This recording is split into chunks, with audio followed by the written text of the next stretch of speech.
A warm welcome to this talk. We're going to be playing part of the Westminster Hall debate conducted today, Monday the 18th of December, e-petition 635904 that many of you signed, asking for a parliamentary debate relating to the International Health Regulations 2005. Now, this is the contribution of Mr. Philip Davis, Member of Parliament for Shipley, West Yorkshire.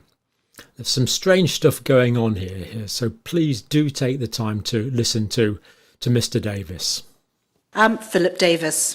Thank you very much. It's a pleasure, as always, to serve under your chairmanship, Dame Maria.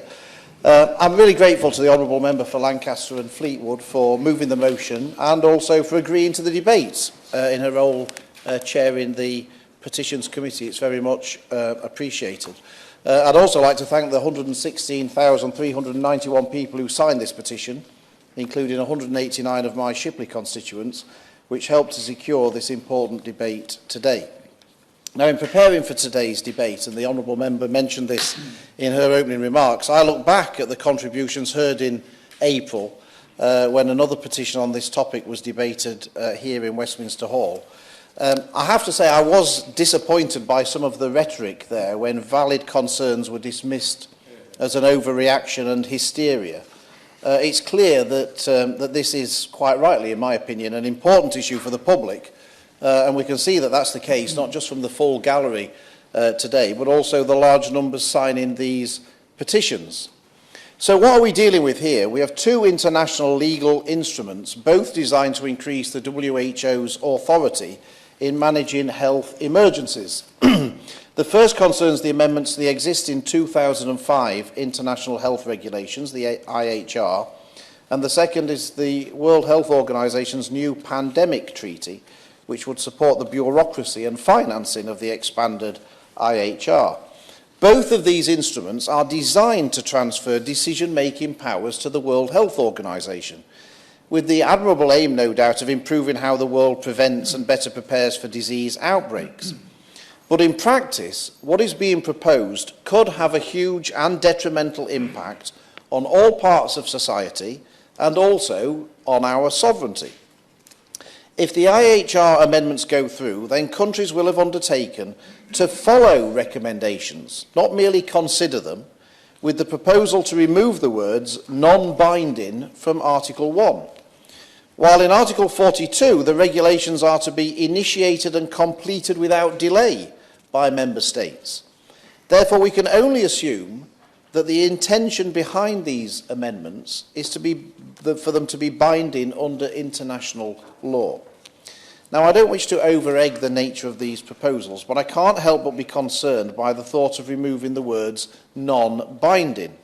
There is much that would suspend fundamental human and bioethical rights in the existing IHR, such as requirements for vaccinations, medical examinations, and implementing quarantine or other health measures for suspect persons. In other words, mandates and lockdowns. It's all there in black and white under Article 18.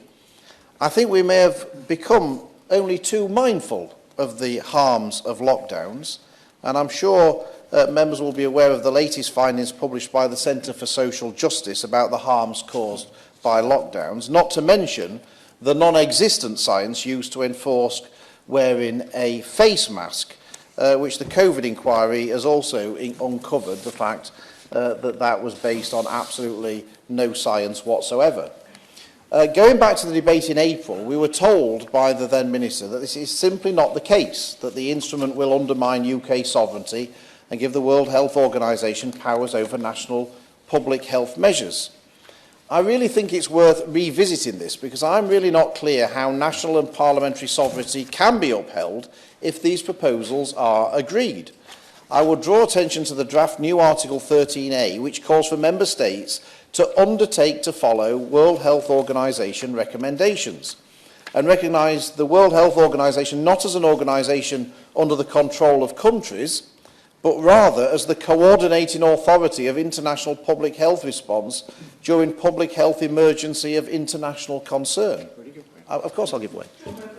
Does my honourable friend share my concern about the lack of accountability? We're having a very extensive and very public examination of the response of the government here to COVID, but there is no comparable examination of the very important decisions and advice that the WHO offered to the whole world and probably had more influence.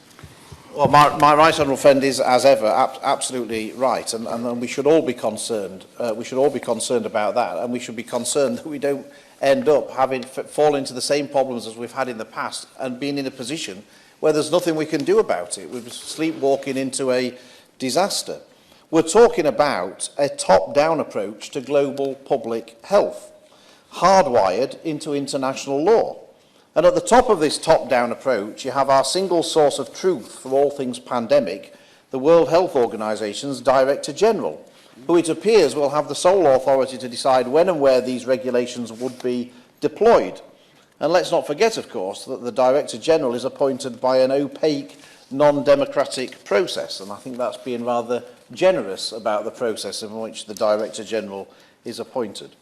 Rather worryingly, in the response to this petition, the government has said that they are supporting the process of agreeing targeted amendments of the IHR as a means of strengthening preparedness for and response to future health emergencies, including through increasing compliance and implementation of the IHR. They've also previously said that they support a new international legally binding instrument.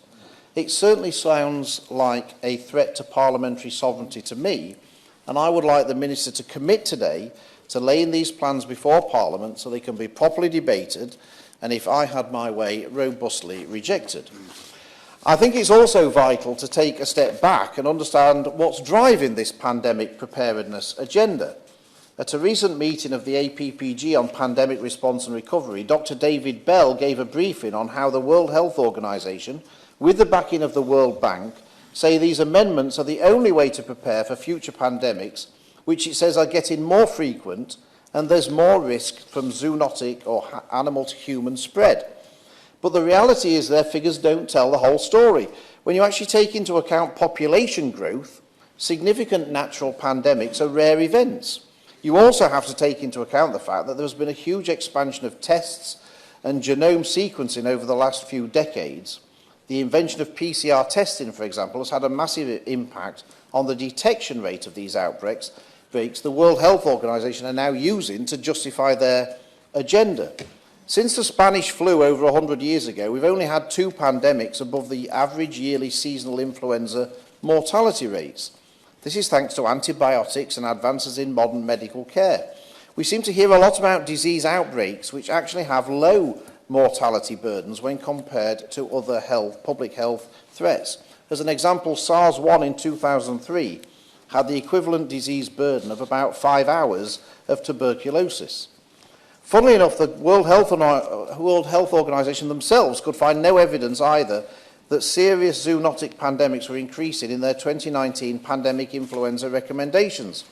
What is undoubtedly increasing is the eye-watering cost of managing pandemics, with vast sums of taxpayer money being wasted on poorly conceived initiatives such as locking down the economy for 2 years.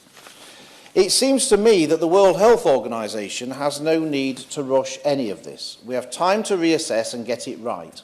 And it seems I'm not the only one to think this. We've seen in recent weeks signs that some countries, including Estonia, Slovakia and New Zealand, are looking to question the proposals. It's not clear if any member states have submitted formal notices to reject and opt out, but New Zealand does appear to have lodged a reservation to allow the incoming government more time to consider whether the amendments are consistent with a national interest test required by New Zealand law. This is entirely sensible, and I would like to see our own government take a pause to apply some critical thinking to this situation before blindly supporting the World Health Organization's installation as our new global public health power. It's absolutely essential, Dame Maria, that the government makes a clear and unambiguous promise that it will neither support nor abide by anything which in any way undermines our national sovereignty.